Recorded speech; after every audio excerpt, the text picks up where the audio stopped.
My wife attended a client appreciation dinner where my business partner, Richard Dalton, dragged her into a private dining room and assaulted her. I was right next door. I heard her screaming my name, her voice tearing at the seams, but I never pushed that door open. Afterward, she broke down and called the cops. On the day of the trial, I took the witness stand and testified that it was consensual. I told the court that she was the one who undressed and climbed onto his lap. The judge ruled right then and there, insufficient evidence. Richard was acquitted. My wife smashed her stainless steel Yeti tumbler directly into my forehead. Jack Collins, I want a divorce. You're a monster. Everyone said I was an animal, a coward, a piece of trash, but nobody knew that I had been waiting for this exact day for 3 agonizing months. Jack, get out here right now! Isabel's voice chased me down the courthouse corridor. I didn't turn around. Blood was pooling at my eyebrow, tracing a hot line down my cheek. She had swung that tumbler with everything she had, splitting the skin clean open. Stop right there! She lunged, grabbing my arm and jerking me around. Her face was a mess of running mascara and tears, eyes swollen into slits. How could you perjure yourself for him? I looked down at her, silent. I am your wife. I was violated. You were right outside that door. You heard me. Why didn't you come in? Her fists hammered against my chest, frantic and desperate. Tell me why. I caught her wrists, peeling her fingers from my collar. Stop making a scene. Those words drained the last drop of life from her. Isabel stumbled back. Stop making a scene?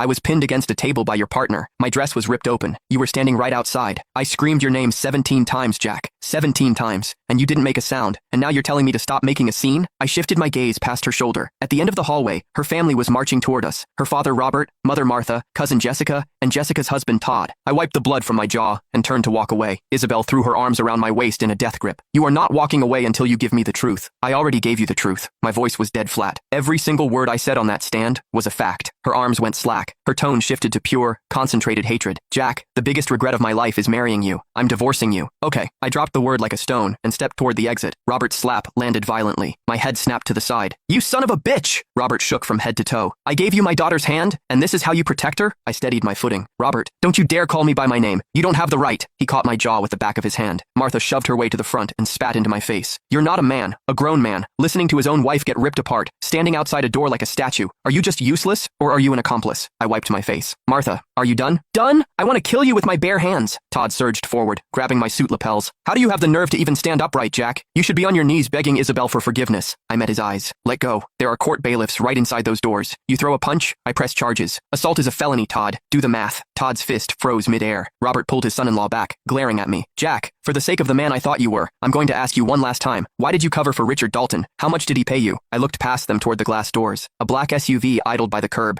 Its tinted window rolled halfway down. There's nothing to explain. You! Martha lunged, throwing wild slaps and kicks. The extended family swarmed in, screaming venom. Someone tossed a cup of muddy coffee, splashing across my hair and face. I stood exactly where I was, letting them shove me back and forth. Blood from my forehead mixed with cold coffee, staining my white dress shirt, a dark, rust-colored brown. The phone in my pocket buzzed.